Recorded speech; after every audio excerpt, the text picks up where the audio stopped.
And we're back, ladies and gentlemen. Thank you so much. That was the Decimators from Decimal Records. That was their final showcase for ONGEA. They've been showcasing every day. And we're heading up to our final webinar of ONGEA 2021. And at this point, I'd just like to thank our partners. This webinar is brought to us by the French in Kenya. We're very grateful for them for empowering this webinar. The previous webinar today was empowered by This is Africa, and yesterday we had a webinar by Safaricom. We also thank you to our communication partners, to Trace, FatBuzz, Africa Digital Leadership, E&M Productions, Lyric Fine, in Mudundu, and Music in Africa. And ONGEA 2021 is produced by Fat Productions. Now we head into the final webinar. It is moderated by the one and only Nontsizi Agnes. She is a co-founder, CEO, and lead publicist for Terrazzo New Media. And we will be speaking this afternoon about global opportunities for Eastern African music. The panelists are drawn from Asia, Australia, Europe, North America, and South America. They're just going to tell us what they think about Eastern African music going global. Heading over to you now, Agnes. Thank you.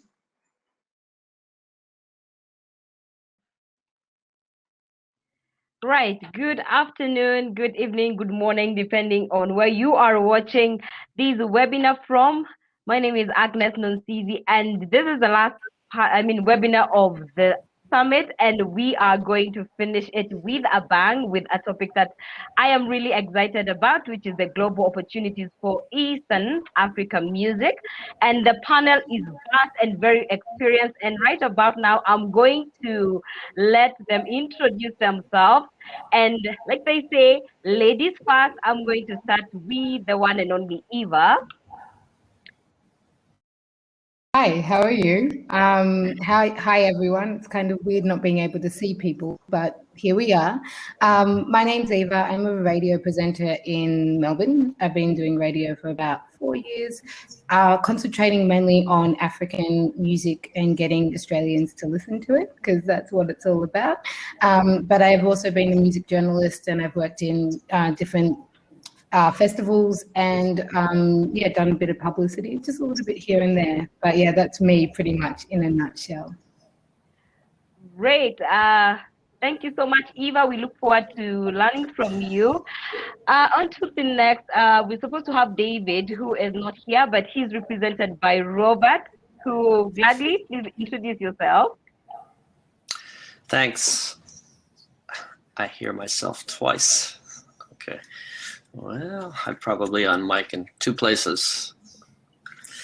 Anyway, so I'm Robert Singerman. Nice to see everybody here.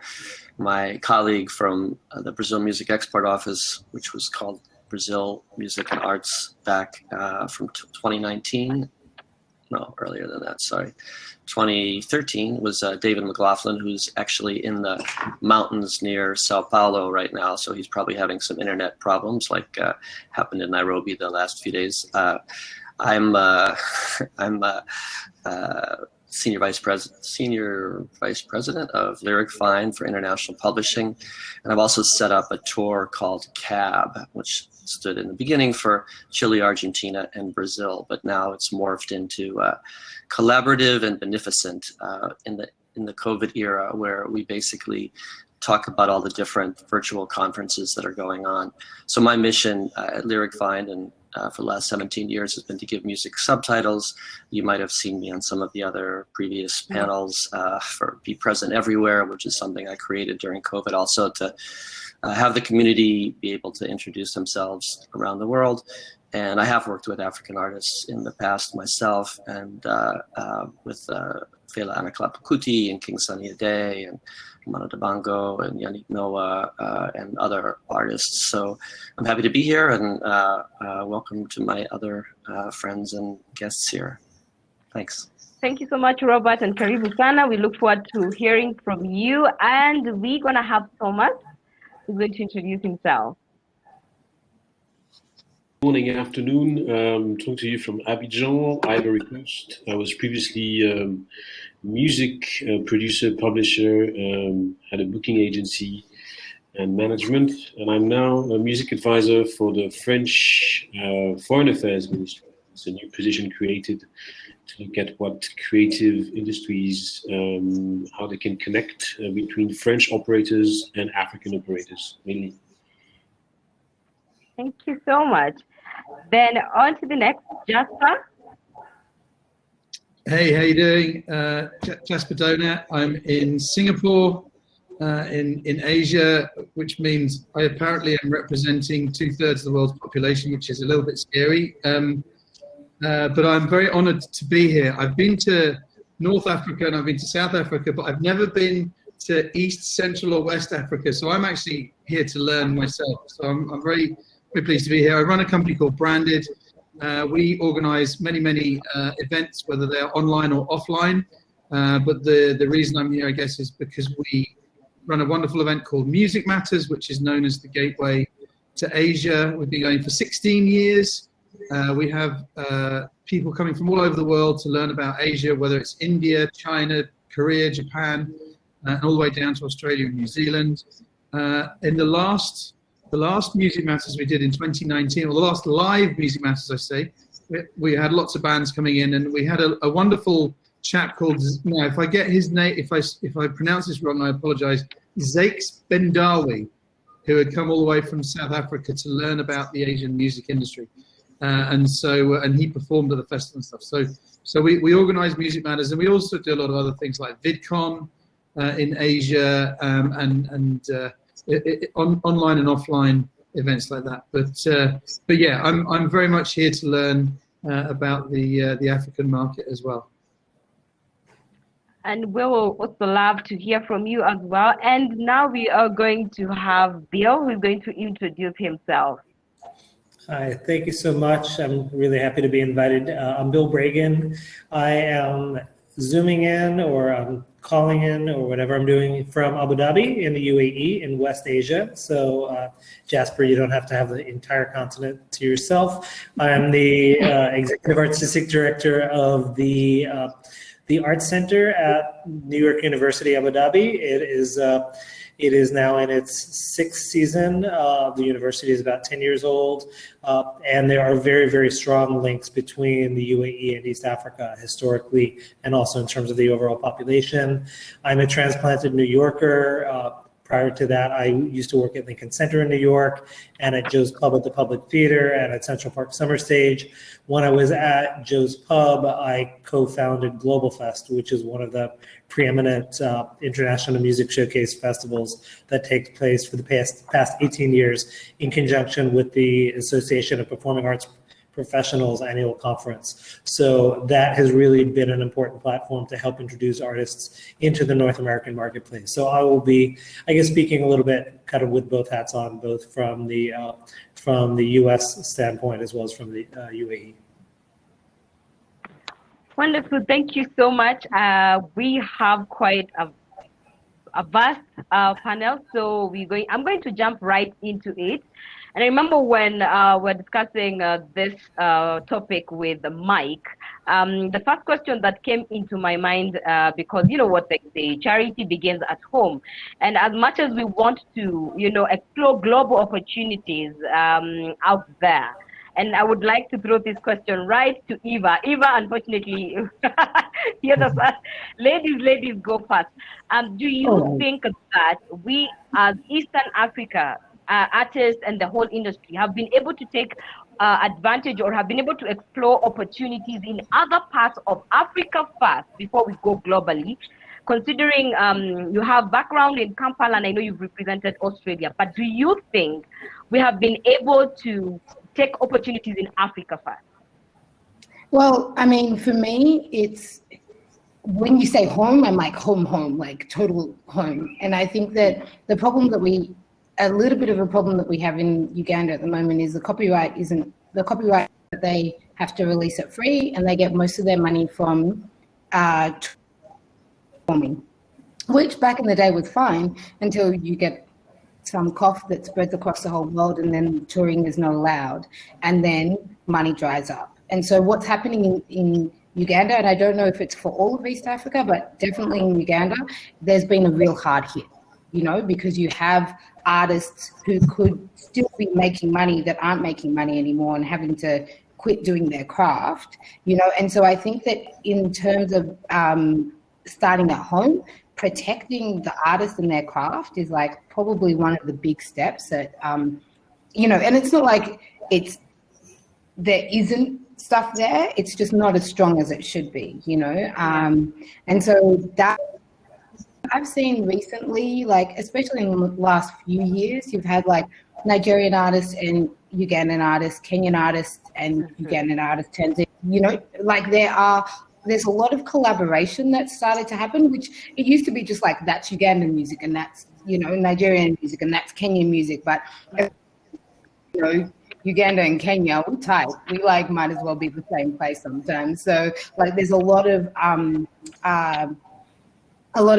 collaboration going on, and so I think that might help the spread of East African music. But I think sometimes it's the numbers, like where, you know, Uganda kind of small compared to some of the big wigs in the West, and so it's like, how do you shout as loud as, you know, someone that's huge? You know, how do you shout as loud as a giant?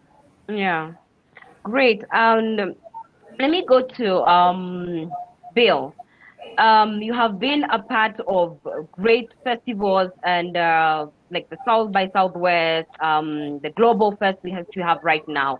And one thing that artists do when we mention global opportunities is performances. Have you been in a situation where you had wanted to have artists from East Africa represented, but you don't know because probably they have not been able to be known out there? Yeah, I think, you know, we only know as much as we know. So we know the artists who perform at other events.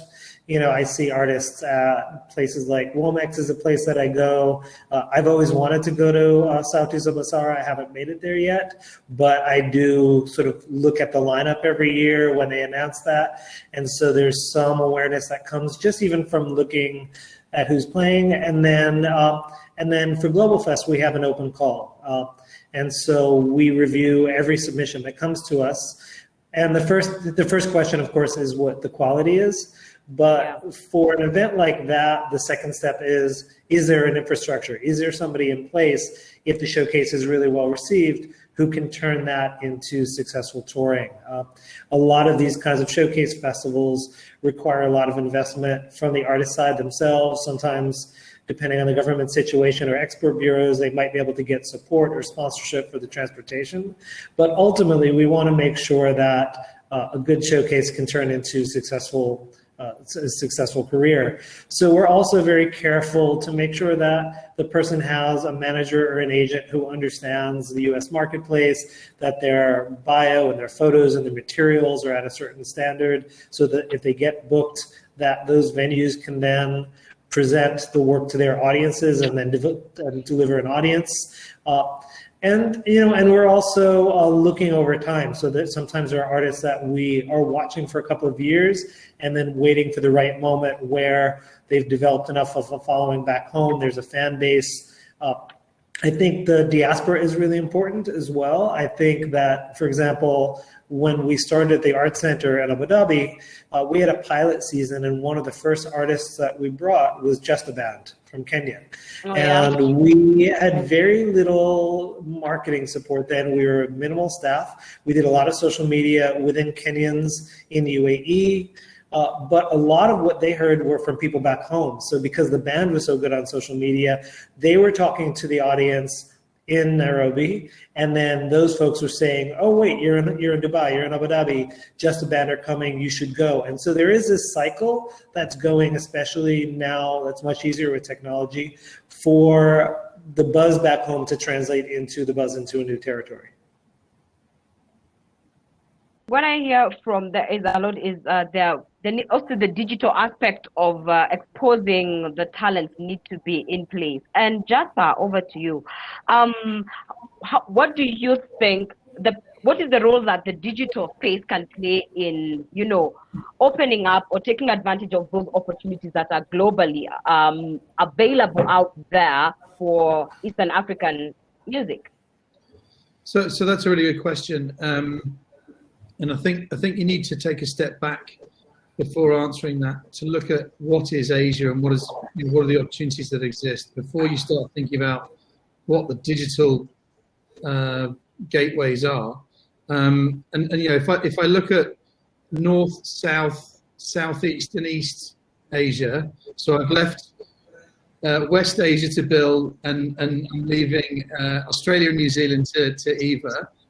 But we've still got, that's still a region that's 3 times the size of Africa. And if I've got that number wrong, please don't shout at me. But it's big, and every single country has different language, different cultures, different political systems, different religious beliefs. A lot of them don't like each other. Some of them have nuclear warheads pointed at you, or say they don't, but some of them might have nuclear. There's no such thing as Asia. And so whilst digital has brought a lot of walls down and has flattened the territory quite a lot, you still have to, if you're going to bring East African music, if you're going to bring South American music, if you're going to, whatever English language music here, you've got to be relevant to the audience in that market, and you've got to be able to connect with and be authentic with that audience in that market. So there's no real simple answer to your question, but the digital, what has happened digitally is the walls have come down. And so what we say to a lot of artists from overseas, we get a lot of people say, oh, I want to go to China. And we say, why? Oh, there's 1.3 billion people there. I want to go to China. And we say, okay, when was the last time you were listening to a Chinese song? Yeah. And 10 times out of 10, the answer is never. So I say, great. If you put yourself into Chengdu or Beijing or Shanghai or Shenzhen, they probably haven't listened to your songs either. And so you have to, and now that doesn't mean that you can't do it, but you have to be relevant to them. And digital allows you at least to be there without having to get on a plane. Certainly at the moment, we're not allowed to get on planes, whether it's to India, to China, to Japan, Korea. So the digital opportunity allows that. There is a lot of work to do. And I don't know if we're going to talk about that later. But there's a lot of work to do about being relevant and about communicating with that audience, because they're not just going to pick up your song and run with it. Well, they might, but it's highly unlikely. Great. I'm reading a lot of relevance from your answer, and let me talk to Thomas. And I'm gonna put it out simply out there. How can, because I know there are opportunities globally that are available for all artists, but for East African, how can we take advantage of the opportunities that are there? I'll say probably the same than for any American or Asian artist. As Jasper was just saying, I can't agree more about being relevant. There's something I tend to say and repeat to those African artists and producers I actually meet, is that I would say, thankfully, since probably 10 years or 15 years, the very trendy thing about world music, or this new thing coming from Kenya or South Africa or wherever, or Mali, no one really cares about it anymore in Europe, because digital also enabled everyone to access every kind of music from every part of the world at any time. So being really relevant means also coming up with a coherent project that is very, very singular, that has this strength as a very personal project that is also now worked around the artistic musical project with images, videos, and a story. You have to have a story ready about what you're doing, and then you might be relevant and talk to those audiences, might it be in Europe, Asia, or anywhere else. So it's very linked to Jasper's answers, actually.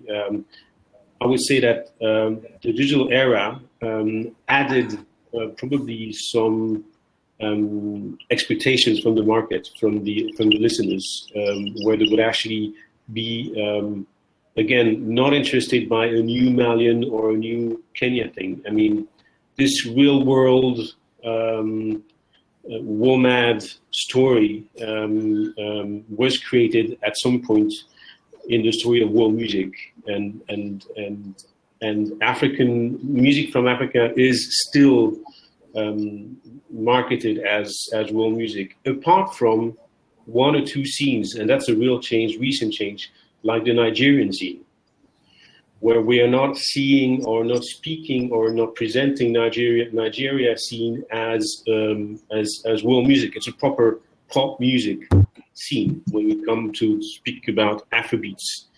But then there's a whole story and explanations, we might speak about it later, is why Nigeria is exporting such a number of projects abroad, why Kenya, Uganda, and Tanzania are probably working on a more regional market and less international. But maybe that's a point you want to develop later. I can. Yes, Robert.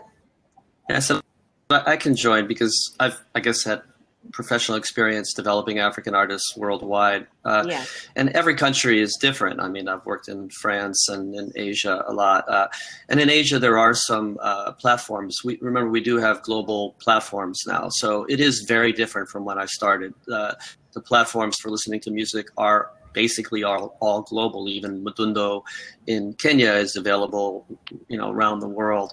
So most of it is about having a team of professionals actually hustling with Archie Hamilton's, Jasper Knows in China, or Eric or NetEase, the platform in China that will play more African music, or in Japan, working on a sync, because a sync is usually the way that international music happens, synchronization in Japan. Yoel said yesterday on the panel, it's all about the context. So knowing the context of the individual markets while also having a global view that, Google search, Spotify, the major Apple Music, they all are global platforms. So, my own mission in giving music subtitles speaks to that, because if you're singing in one language, Bill and I have had conversations for 17 years about this, but if you're speaking in one language, part of the value of music is understanding the words. Part of the reason why they call everything that's not in English world music is because of that issue, Anglophone. English is the de facto export music language. So with the global services, YouTube has demonstrated that quite well with the closed captioning, giving music subtitles, which was actually through my work, and it's changed the whole way, especially reggaeton and Spanish music. The Despacito effect is really the closed captioning effect, because Despacito, gringos like me could understand the words for Despacito. The labels and the publishers spent more money monetizing it, and so I know, the English language is very high in terms of the people speak English very well there, but and that's fine. But really, what the main thing is having a team that understands the world, understands how to break in France or how to break in England, or how to move your music to America. The importance of Globalfest, which is really the showcase platform in America for African music. But like Famas said, it's also sometimes about starting, beats, like a trend, a name, K-pop understands the value of language, and they always either sung in English or had English translations, the value of language. So I would say the most important thing is a team. And if the Kenyan professionals can develop bigger teams like Mike and ONGEA is trying to do around the world, then you'll have more success. It's same with Latin America. Right now, we're all at home, so we have the opportunity to travel the world from our homes rather than from our from airplanes. So I encourage all the the Kenyans and East African artists to actually hit up the people around the world while they're at home also. And check out all the conferences and festivals that are happening virtually. Bill's on one later today in Brazil. Maybe you can put the Brazilian thing in here if it doesn't conflict too much with the showcases from ONGEA. But right now is the time that everybody can actually do the research, find the people, try to create the team. They're all at home also, whether it's the president of Universal in different markets or wherever, and just reach out and try to establish your own team, so that when you present to Globalfest or different showcase conferences around the world, you actually can start to prepare and have somebody there to follow up. Because I know, my experience with Globalfest, both from the French side and the Brazilian side and the European side, is, your price can go up times 10 or times 5 or times 8 with a great show if you have the people who are there to book it. And Globalfest is a showcase where there's a lot of promoters and people who own venues and people who have series and people who are interested in breaking international artists. So the first step is to create your team and do your research, and of course make phenomenal music. And like Thomas said, with the video and the everything that's really that's undeniable. Because if it is undeniable and you put it out there enough, people will absolutely know it. Amazing. So I'm reading teamwork makes the dream work. So Eva, I would like to ask you this question. Having you, I know you host a radio show, right? In Australia, and I would ask, how far is the Eastern African music attention in terms of global attention, or rather where you are? How far is the attention there? Like, do we get to know about Eastern African music? Yeah, it's been really interesting starting the radio show, because as I started it, I was like, okay, I'm gonna make it really Black orientated, just because we're a minority in Australia, so there isn't a whole heap of that stuff happening. And then I kind of went and got more and more localized until it was, very East African. And that's pretty much a third of my show is pretty much East African music. And it's been interesting because I don't know Luganda. I don't know Swahili. I grew up in Australia, you know what I mean? This is pretty much my accent. And so there's this weirdness where it is the language familiar to me, but I've had to choose songs outside of the lyrical content. Do you know what I mean? And then playing it to people who also local content, And what I found, which is absolutely amazing with music, is that people can grasp onto something and love something even though they don't really know what it says, Lyrics are important, but there has been a lot of take up of this because it's kind of weird being I'm in Australia, I'm going to do a show that's concentrating on Ugandan music. We're like this, but people love it and call in and, and then there's these Ugandan artists that get in contact with me. They're like, hey, why is my music going up in Australia? And it's really just the introduction. And I think that sometimes what you were saying, Jasper, about the story, I can tell people why I love it. I can introduce them and they have someone, there's a bridge, and there has to be this kind of bridge that's made between cultures, because it's weird, but there are a lot of kids that listen to K-pop here, right? And I was like, oh, okay, I thought that was a huge jump. But somewhere along the line, someone has given them a bridge from there to there.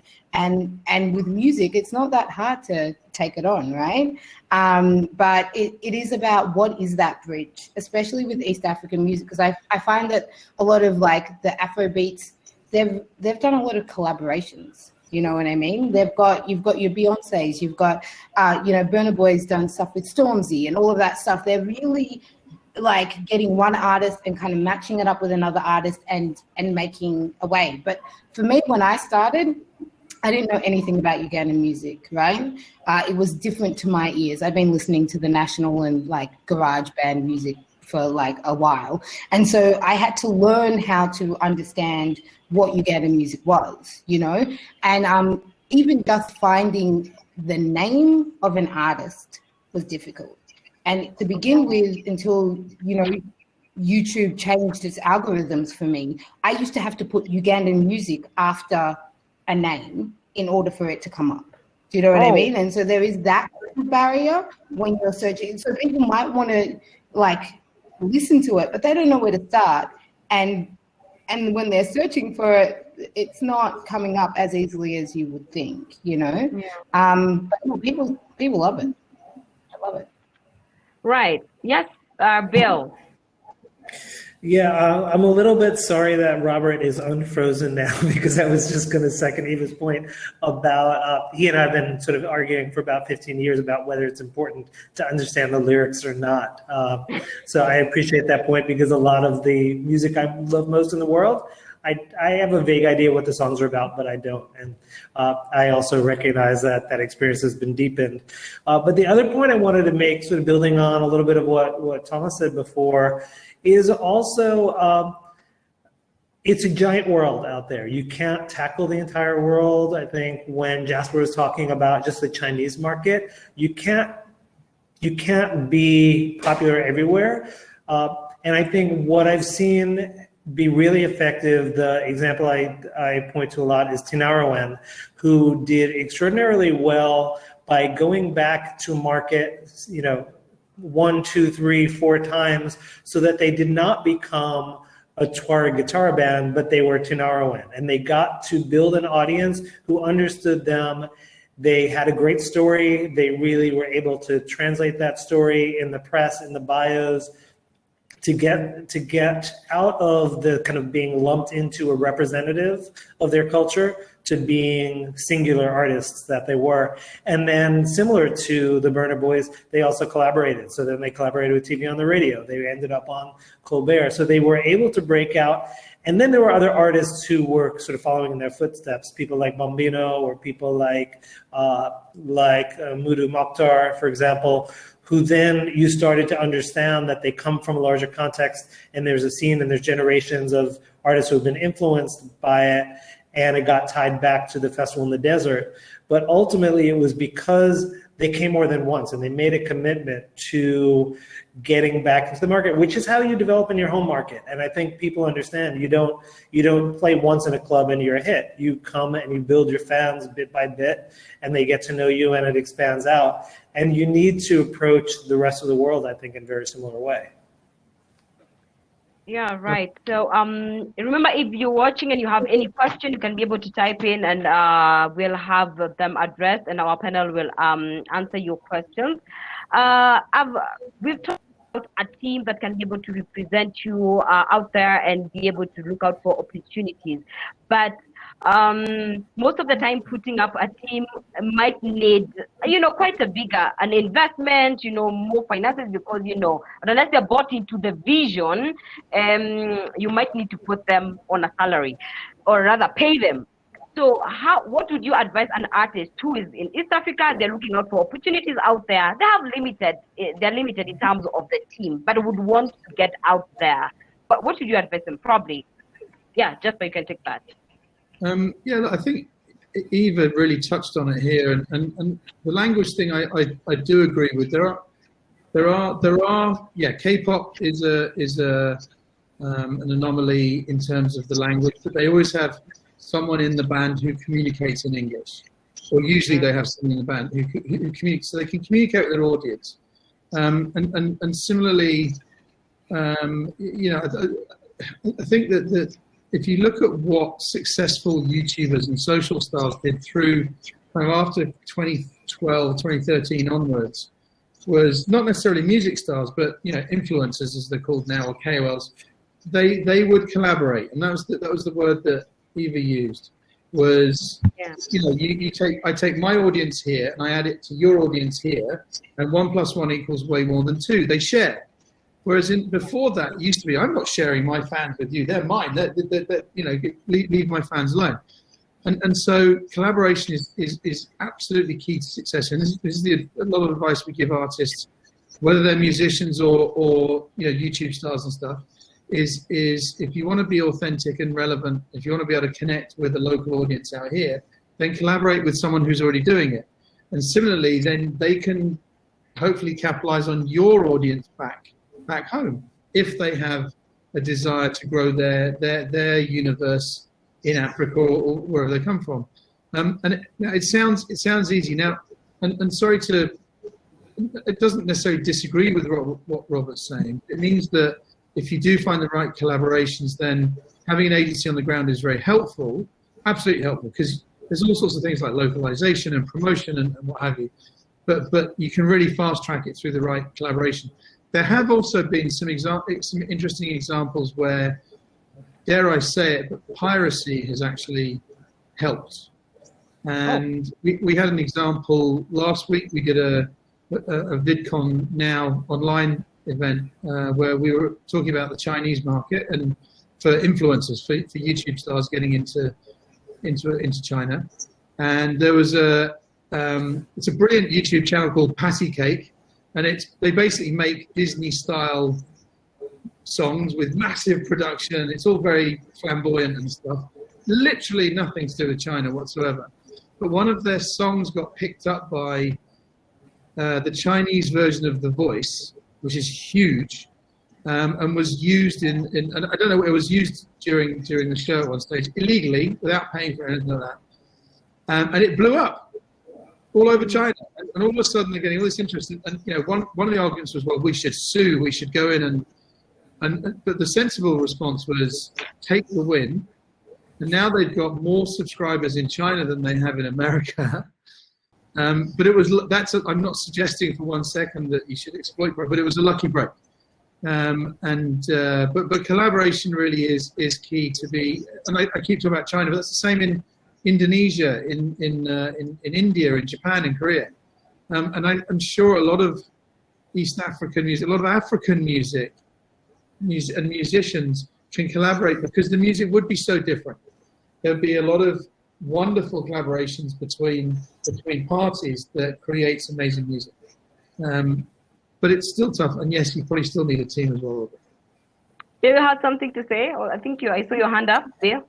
Yeah, I think that the other thing that I was thinking about is also how you define a region and how you define like where you tour to, and it sort of harkens back to my comment about the relationship between the Gulf and East Africa. You know, when you're defining the region, people think Middle East, for example, for the UAE, which stretches all the way across through the Levant to North Africa, which is massive, and Morocco is closer to Europe and closer to New York than it is to the Gulf. Historically, the relationship between the Gulf it's India, it's Sri Lanka, it's Zanzibar, it's Ethiopia, it's Kenya. So I think it's also really looking at, if you want to start to kind of radiate out, what's close. It's not necessarily what region you're in, but actually what's in the proximity, and where can you find cheap flights? Where can you kind of come and build up that repeat visit?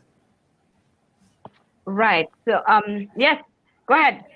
Yeah, and I would say besides regionally, it's also musically, right? If you're a Kenyan band or whatever, then there's, you know, metal conferences, right? I mean, there's showcases. Reeperbahn is a really good one for metal to get all the executives. You know, Music Matters, if you're a pop group that's going to break out, Music Matters that Jasper runs in Singapore is where a whole lot of people are from around APAC and around the world, international, more in the pop music world. If you're more world music, then obviously Womex or WOMAD or the world music labels. But remember, you know, we're still kind of counting on when the team is the label, it's the distributor. I mean, I know Africori here is working a lot with African music outside of Africa, worldwide distribution. Distribution is easier, platforms are easier. Eva talked about search. Well, that's what LyricFind does. We put all the lyrics on Google search and Amazon Music for voice search and all that. And there will be lyric translations soon, so that the platforms will add the lyric translations as well, so we can actually understand. So Eva, you can understand the Ugandan music, and Bill, you can understand the groups that you play that you might not want to understand, but then again, you might want to understand some of them. You know, that's a ignorance is bliss or knowledge is power question. We've talked about that before. And, you know, whether you can dance to it or not, you also, the meaning of the song has a lot of impact in terms of memory as well, because I can't remember the beats as much, even though I like to dance to it, but I can certainly remember the chorus and the hook and the meaning of the songs as a mnemonic device. But yeah, so concentrating on regions, concentrating on diasporas, you know, focusing on where you want to go and doing research about the different markets that you want to enter. You know, if you have one guy in Japan who's powerful and loves you, who works with labels, works with sync agencies, etc., and can get you that right sync. Or you get lucky, like Jasper said, and something like patty cake happens in China or anywhere. Those are definitely things to follow, but it's hard to follow that yourself. I mean, we're following the bankers panel, so maybe there was some resources in terms of finances there. But usually people who love music around the world, if they're willing to work with you and invest in you, you don't necessarily have to pay them.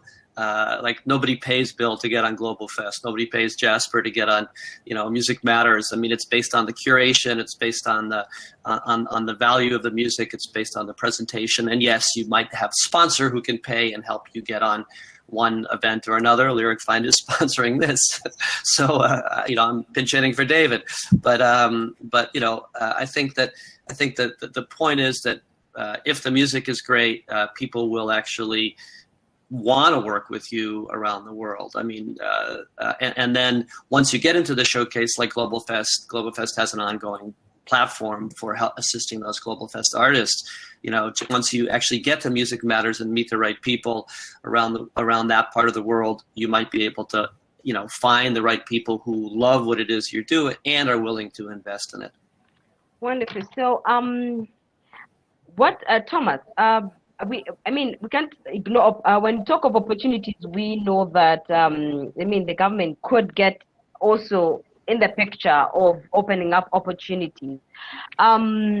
What do you think the government can do to add more of this opportunity and synergy of just artists from different continents coming together? Have an interesting system in France. Was basically initially based on cinema, where each time you buy a ticket, you're actually paying a tax, a 3% tax on your ticket that goes to the Centre National du Cinéma, the National Center for Cinema, and then that gives out subsidies to more indie producers, notably, or to invest in infrastructures. We actually created the same thing in music, and there was one operator that was called the French Export Music Office. I actually worked with them as a producer to go at Bill's Globalfest, for example. But to do that, to get a subsidy to get those artists for the first time to the US, to this kind of interesting, important booking conferences, I had to actually show what was the strategy, who was my US PR, what were the other artists I would actually connect to in the US, what were the next steps we were expecting from this conference, and we would actually get somewhere around 5 to 10K support to fly, pay a PR, and we had to invest the same thing. So the private operator had to invest the same amount that we were getting as a grant. This kind of system is very interesting, actually, to actually sustain and support international development. So that's probably one of the possibles. It's a French example that works, I think, pretty well. Thanks to that, we had a number of international acts. French acts, going international. They would never have if they didn't have this initial support. Then, of course, the machine has to work by itself, but the initial steps were there. And we also have in our embassies, in the French network, many cultural attachés who would actually follow up, linking up with local people, local promoters, or Jasper if we are in Singapore, other people around the planet. That's very important. I think that governments, not only Eastern African, basically on the continent, have a sense of the business behind that, and also the value added in terms of image for the country. Can we imagine how the image of Nigeria changed, notably in the US, in the 10 last years? Thanks to music. It's huge. Not thanks to Nollywood, because Nollywood is still very African. But even in the 20 last years, through France, right, with and Mapiel, working with French support, then me working in America and other people working around the world. So that was the first Nigerian export before Afrobeats. But yeah, the government. So, I think we kind of lost Eva, but we've lost Agnes. We've lost Agnes, Bill. But okay. Maybe someone can just pick up and I wanted to also just build a little bit on what Thomas was saying, because I think there are also lots of people who are coming from countries where they don't have the kind of government subsidy that France has. But what I've seen also really work effectively in the US is artists who are sort of toggling between general market, the sort of quote unquote world music market, and the diaspora market and their home market. And often, especially within the world music market, the money is very low. The artists are fairly unknown. There's one producer in particular, a guy named Biran Sarr, who's a Senegalese guy, who's got New Africa Productions. And what he's been able to really be successful doing is to throw events within the Senegalese diaspora communities all throughout, whether it's in Harlem, whether it's in Atlanta, whether it's in DC, and do very large events that are really targeted to the home community, and then build on that an event that is at Summer Stage or the Kennedy Center or Joe's Pub or kind of smaller venues where the economics could never support it. But because there's enough money coming in from the diaspora community, and they're not competing with one another, they can sort of coexist at the same time. So maybe the Friday or Saturday night is a big soiree for the Senegalese community, but then the Thursday night is at kind of a small influential club that can help get some of the kind of general market tastemakers in there. And I think toggling back and forth has been super effective. Yeah. Sunny a day on the first tour, we had as much money made on the dash, which is, money placed all over, with a traditional Nigerian way of honoring their artists, as well as the guarantees. The diaspora work is extremely important as well. And I did, represent the French Music Export Office, and we worked with Globalfest through the French Embassy even before I joined, and the Brazil Export Office. And I've recently completed a major grant from Canada because Lyric Fine is a Canadian company. So the governments can and should support with export tools, export offices, people in different countries to bring the music forth in all the different ways, with radio, with syncs, with touring, with the global platforms, with lyrics, with merchandise, in all the different manners. And what Tom mentioned, but was might have been a little bit lost, is that he ran a label in France too. So the way the French supported the French businesses, the labels, is a support for trade and a support for culture. And if the government realizes the Kenyan music for Kenya, they will eventually support Kenyan music outside of Kenya. And I think that's a really important part of lobbying within your country, or creating even a private export office at first to then start to work towards a public or public-private partnership. With the CAB mission is called CAB Tour. So we have trade missions from Australia who are very good with exporting. We have trade missions from Quebec, trade missions from Canada, trade missions from Germany and Portugal as well, which help specifically trade missions around music. So that is something that I think is extremely important. Great music.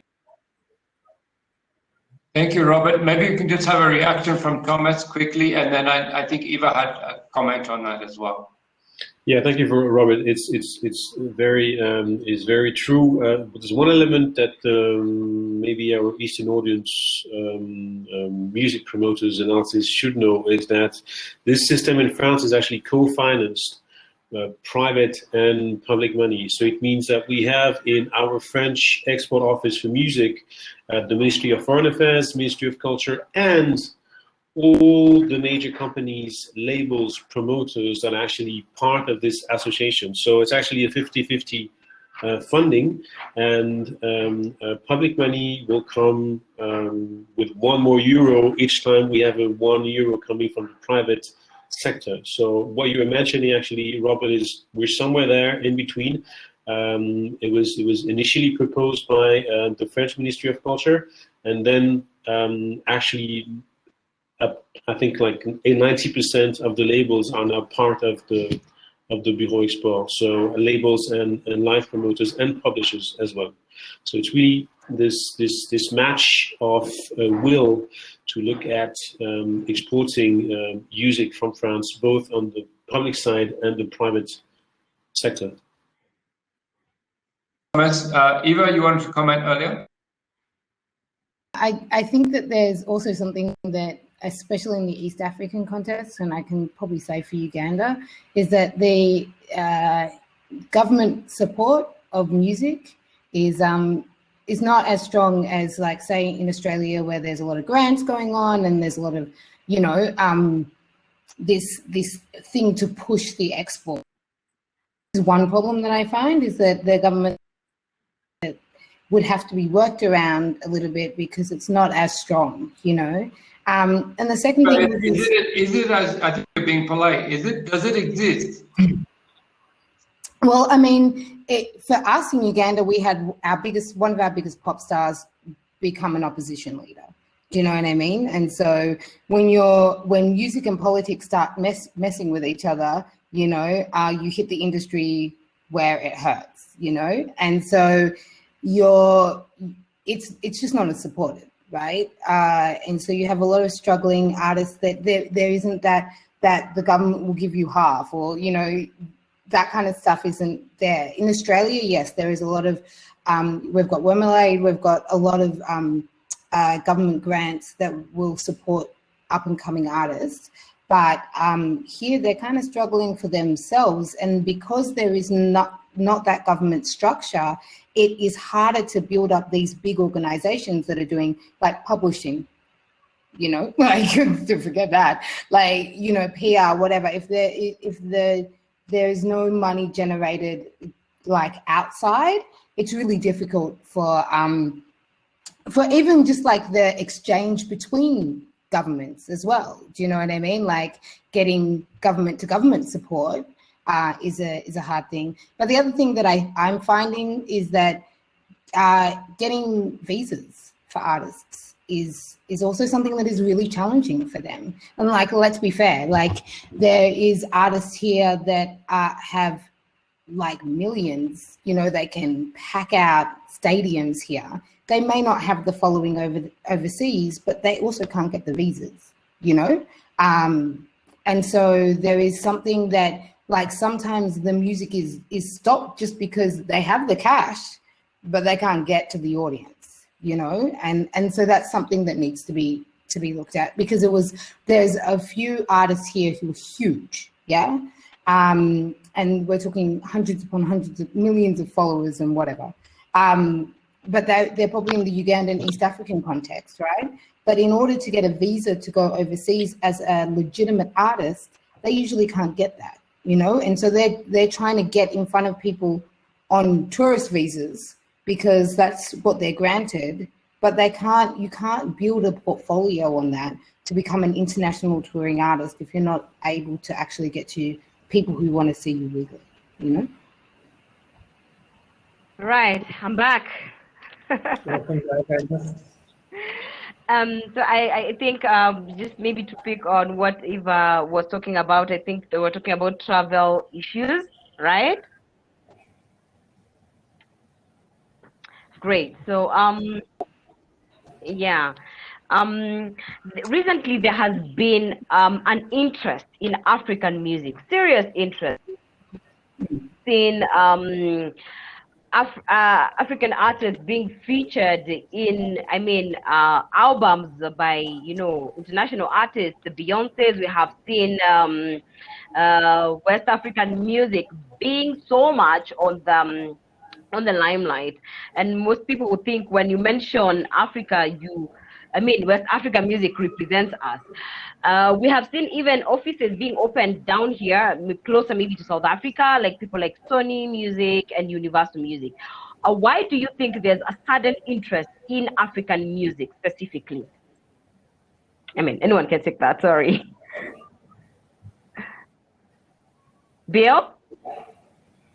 Well, I think, first, there's a lot of really great music being made and distributed. And I think the advantage that we have now with online on-demand music also means that you don't have to rely as much on the mobility of the artist, because it is an obstacle. It's expensive. Visas are hard to come by. Taxation is hard. And plane tickets and hotel rooms cost a lot. But the music can translate through really good videos. They can translate through streaming services. TikTok, I think, has actually become such an important player. So there's more opportunities to get exposed to a lot more music. And so then I think it does circle back to sort of Robert's point about the team. If something catches fire and if something starts to penetrate through kind of a more organic, medium like TikTok, is there somebody in there who actually knows how to capitalize on that and how to turn that into a viable career, how to get that to a record label who might put it out, how to turn that into sync licenses, and how to then kind of build a career on it. But first and foremost, people do have a lot more access to a lot more music these days.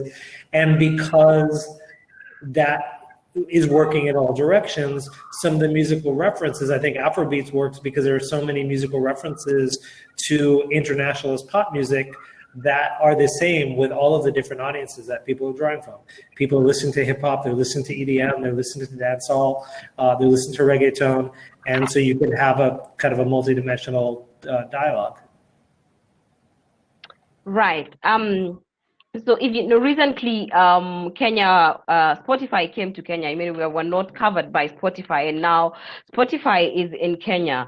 And I think for me that's a good sign, because they're realizing down here there is opportunities when it comes to Eastern African music, Kenyan music, and all that. Just for when we come, again, I think I talked about this, but to the media, what role does the media play? And when I talk about media, is radio, TV, and what even the traditional media, let alone digital, in opening up more opportunities out there. Again, it's where one size doesn't fit all. Some markets still have a very strong terrestrial broadcast market. Countries like Hong Kong and Singapore, where this is an opinion of mine. It's not necessarily fact, but where a lot of families still live together. Chinese countries such as Hong Kong, Singapore, China.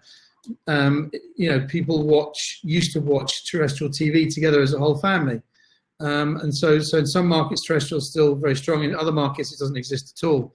Let's say that Hong Kong's only got one terrestrial channel left.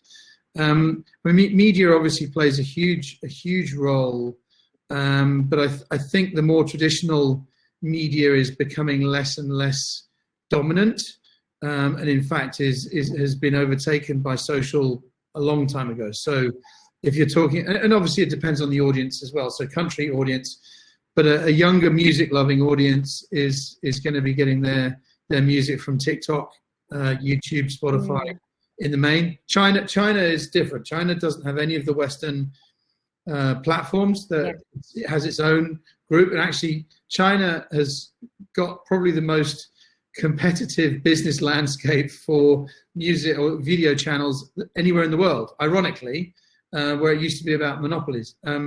But yeah, I think kids are really listening to. I have a 15-year-old daughter. If it's on Spotify, it's gospel. So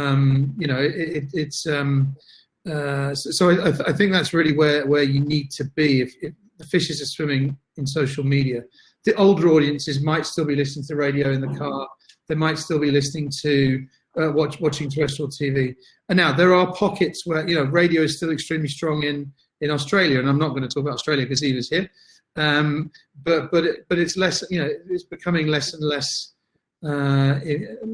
important. Great. So as we would like to check the questions, but as we check the questions that we have, Eva, and you mentioned a little bit, you are a publicist, Eva, if I got that right? Would have been. Yeah. I Yes. didn't like So, hounding people. yeah. How do you think the artists should package themselves when it comes to representation? I know there's a team and all that, but what are some of the things that they can do so that you are global ready? Yeah, you know what I mean? Right. Yeah. Some of the things that I always talk about with artists, because artists ask me stuff, is that your story and your context is actually one of your big points. Yeah. This fear or this weirdness that happens where people try and go global and then become westernized, you know what I mean? And it's actually not about selling yourself in a Western context, but selling yourself to a Western market, right? So your point of difference is usually that people haven't heard Ugandan music, you know, so you can make your story interesting, you know, like, because for us, especially in Melbourne, we always want to know the obscure and the weird and the alternate band that nobody knows before you know they get huge, right? And so usually the people that have longevity are the people that actually keep close to their story, you know. So you've got Shoma Josie just went huge, epic, you know. And I remember I saw her at Afropunk, I don't know, like 4 years ago or something like that. And that essence of her act didn't change, you know what I mean? It was just getting in front of the right people. And a lot of the stuff in East Africa, the production is boss, you know what I mean? It's not like the videos that are getting made are subpar, they're great production and stuff like that. It's just about packaging it up and actually having a strategy, because I think that a lot of the time here, people are moving too fast, you know, and that's what happens when you get like hungry, is that you're producing music all the time so that you can stay relevant, so that you can keep performing them. And so you don't have the gap to strategize. And it's strategy that's really important, because you can't make or release something in a different way if you're just releasing song after song after song after song. So usually when people talk to me about the global market, I'm like, slow down. Do you know what I mean? Like, produce your product, hold it, because I think that people, especially with artists, they like, I've got the song, let's go. And it's like, but now it's not about the song. It's about the song, and it's about the marketing, and it's about the teasing of the audience, and it's about, you know, and you look at like something like Beyonce, whenever she drops something, like people are waiting for, like, how do you build that and learn how to use your social media followings in order to create that hype, so that when you release the song, people are already interested in it. Do you know what I mean? Yeah. And so, yeah, I think that usually when I'm talking to artists here, I'm like, you got to slow down. You got to slow down, you know? Right. So Bill, as we talk about that, as I cannot seem to see the questions. Do you think things like a website are important when it comes to an artist? It's an interesting question, because I find that I don't look at artists' websites very often if I can get the information somewhere else. So when we're curating for Globalfest, and it's probably started during the MySpace era, and I was at Joe's Pub, and I was booking 500 shows a year, so I was constantly being solicited. The first place that I would go was to MySpace, because I knew I would find 3 songs that I could flip through pretty quickly, get a sense of the music, and didn't have to kind of dig, because the format was pretty easy when I'm curating for Globalfest. And artists send us their website, Facebook, Instagram, and YouTube. The first thing I do is go to the YouTube links, and it starts, let me see the music. And for that, you know, I'm looking at 2 different kinds of videos. If I'm looking to program somebody for live, I want to see performance video, and I want to see performance video that's well shot with good sound, where you can also see the audience. I want to see people respond. I want to see how big a venue it is. I want to see all of that. But then if I am going to program it, I also want to see that there's a good concept video that I can then put on my website to promote it to an audience. So I'm looking at both of those things.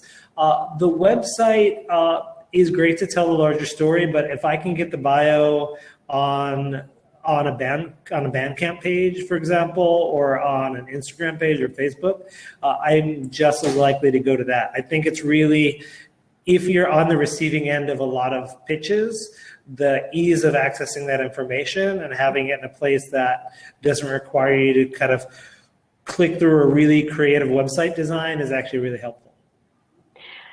So we have some questions, and the first question is from Abdi Rashid Jibril, who says, question to the panelists. I have some experience of going to showcase events with East African artists where it seems the conversation is between insiders, stroke agents, or promoters, or festival promoters, and their attention to the showcase stage seems so minimal vis-a-vis the huge expense of showing. More like a comment or a question. Maybe Thomas, you can take that. We're again, probably is all the struggle about economy of attention, is getting the attention of the people beforehand.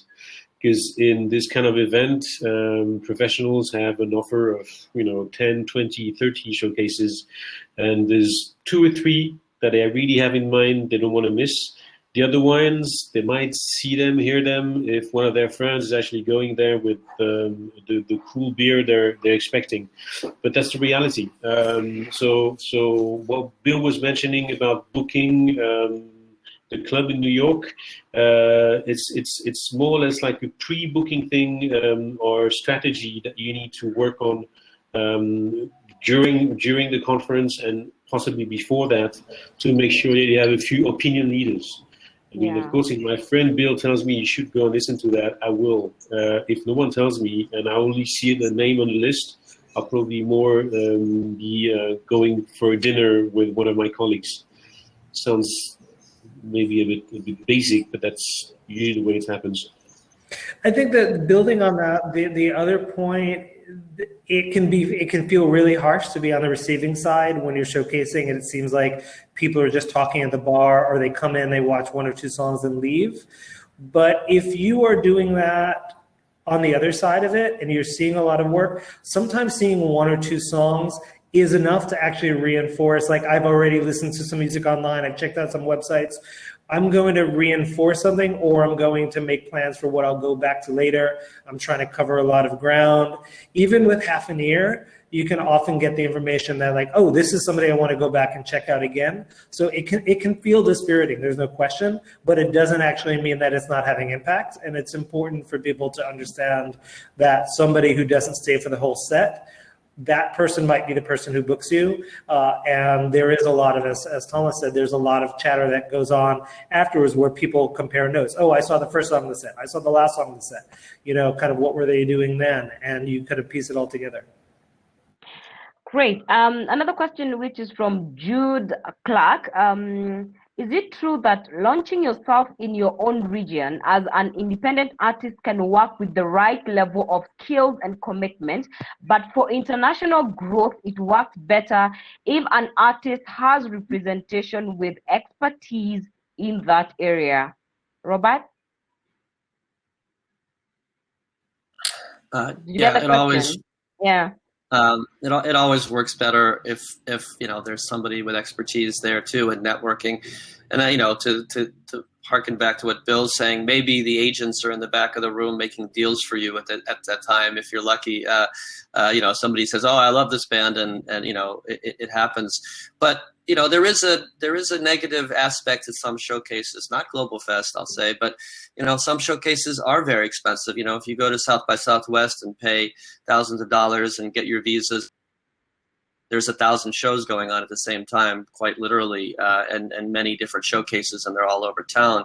So you have to be very careful and make sure that the showcase that you're picking is the one that's going to really bang it through. And even at Globalfest, sometimes I'm talking to friends in the back too. But if the music is incredible, then usually I might not be, or if I am, I might be talking about how good they are, or what's happening. And sorry, jackhammers above, so maybe I should stop. But the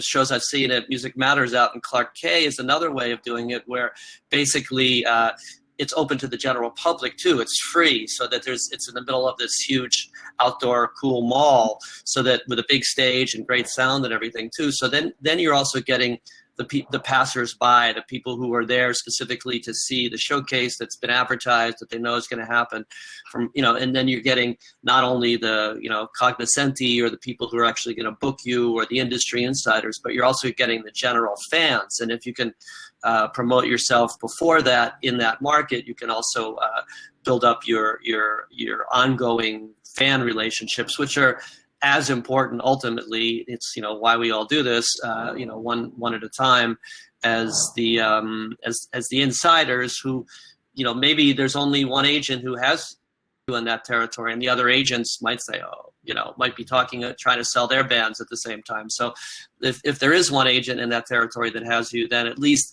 that person is doing their job. And Globalfest is in the middle of a major conference as well called APAP, the Association of Performing Arts Presenters, if I got that right, Bill.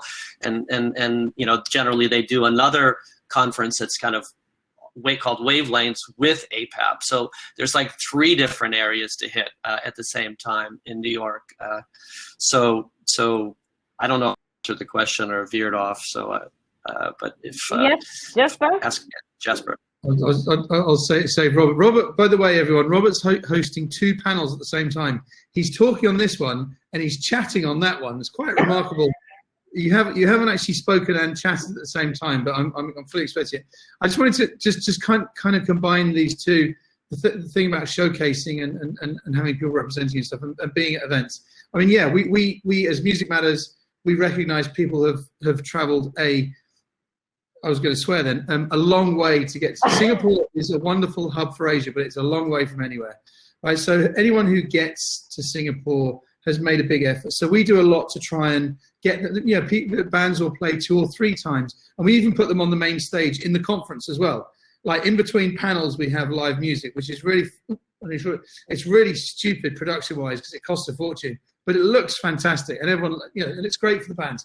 But at the end of the day, if I'm there at the conference as a buyer, I'm not necessarily going to go and listen to every single band. I've got a job to do as well, and so the showcase is only one part of it. And what we found is a lot of bands don't realise that they're in a business. That the lead singer is the CEO, that the drummer is the COO, the bass player is the really smart one, the bass player is the accountant, whatever. But they expect their music to do their job for them, and that's it. And that's wrong. They have to turn up to these events with media, whether it's links to or QR codes or it used to be CDs and thumb drives, all that kind of stuff. A business card. The number of artists that come to our events and you say, "Oh, can I have your card?" They're like, how am I supposed to know who you are? Bob Ezrin. We were very lucky to have Bob Ezrin one year come. And it was when people were still handing out CDs, so probably 5 or 6 years ago. And he was wonderful, and he was given about 30 or 40 CDs from artists who had the guts to go up and, "Oh, Mr. Ezrin, can you listen to this?" And when he did his session on stage, it was brilliant. He brought them all out. Robert, you were probably there. He brought them all out on stage with him, and we didn't know what he was going to do.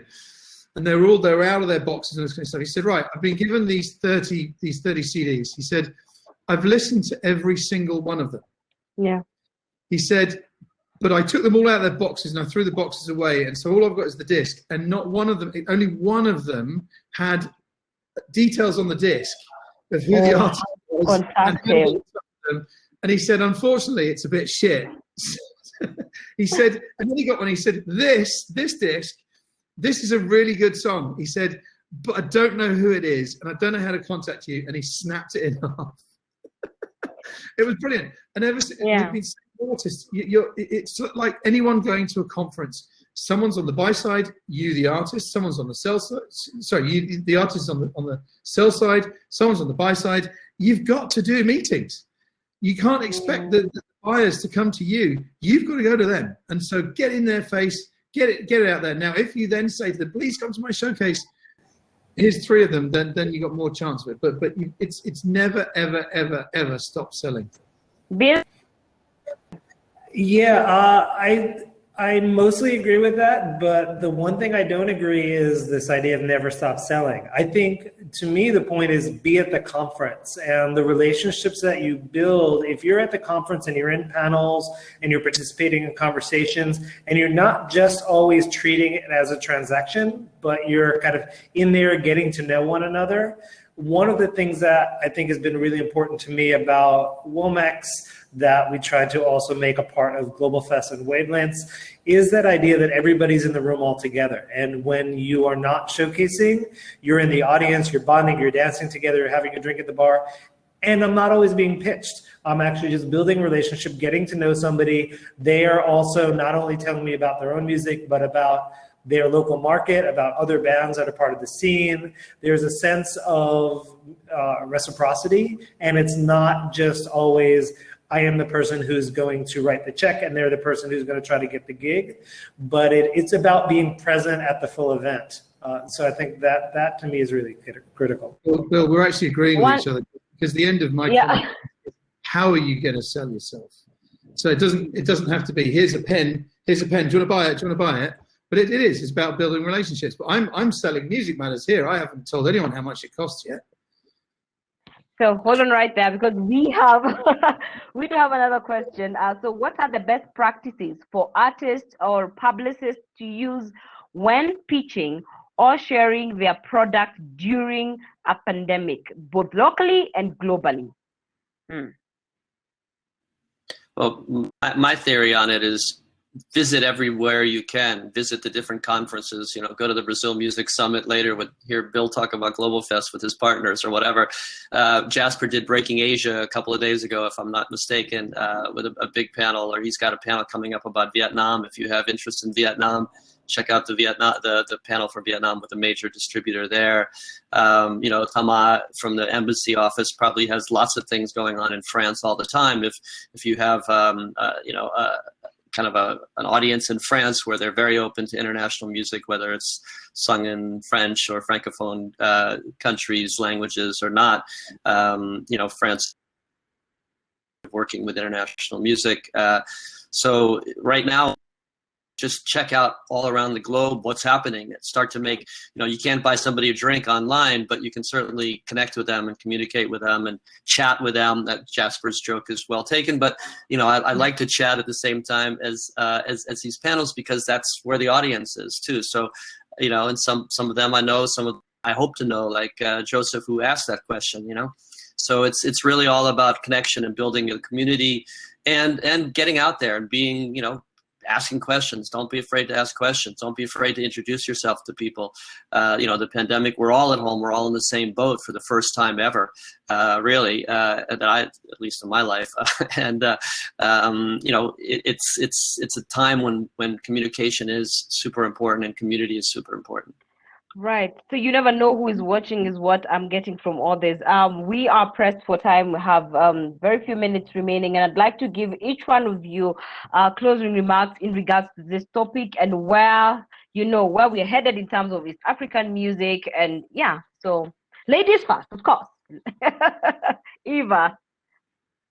I think that where we're heading in terms of East African music is that it's the quality and the collaboration is going up all the time. Do you know what I mean? I think that there is still a bit of a struggle in terms of how to strategize to get it out to the wider global audience, and also like dropping that term world music. Do you know what I mean? Like there's music from different countries. It's not world, right? And that fight to get that identity of just where music not in a category that is kind of non-specific to us is going to be a little bit of a struggle, but the quality is good, and the more that people collaborate and the more that people like grow musically together and learn from each other, it's on the up. I don't know how quickly it's rising, but hey, it's going to rise. It's going to rise, so it's going to be okay. Thank you so much, Robert.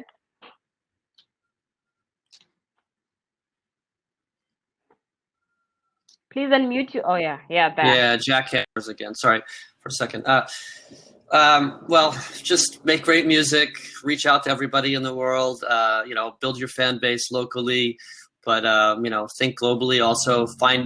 Do your research, build your team, find people who love your music and are willing to support your music in every way. Go to conferences, go to virtual events, listen to stuff, educate yourself, connect with people, and you'll be fine. East African music will get bigger and bigger. Lobby in your government as well for an export office. Work with people like Mike and ONGEA.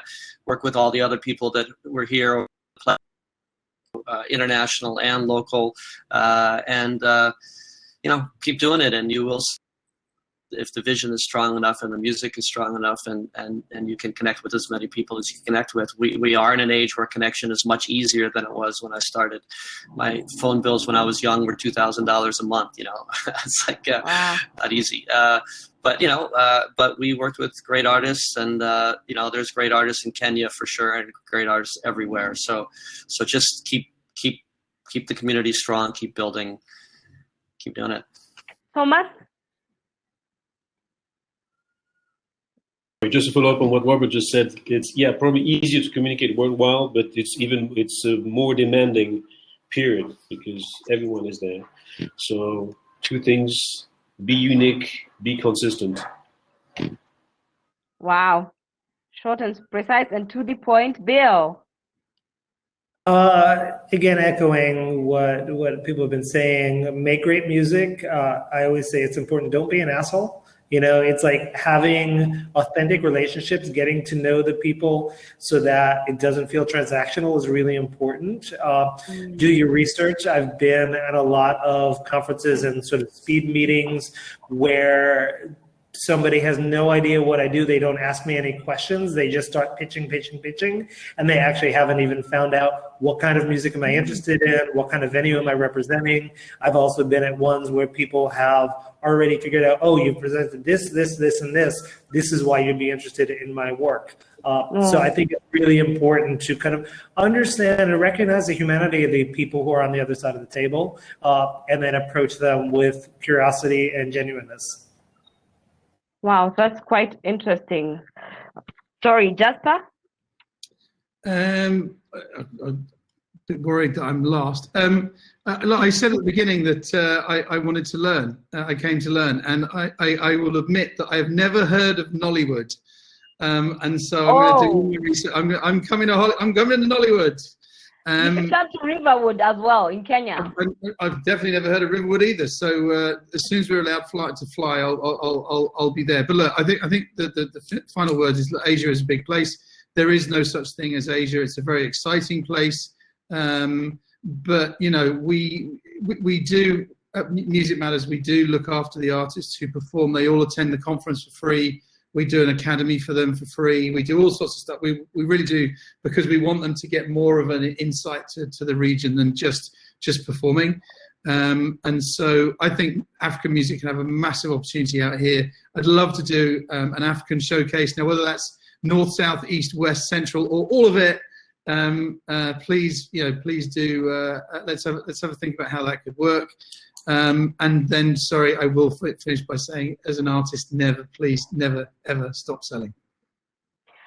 Thank you so much. You guys have been amazing. I have learned a lot, and I can see one comment. I'm going to pick a comment from the chat where I see Joseph say the lesson that he has learned is live locally and think globally.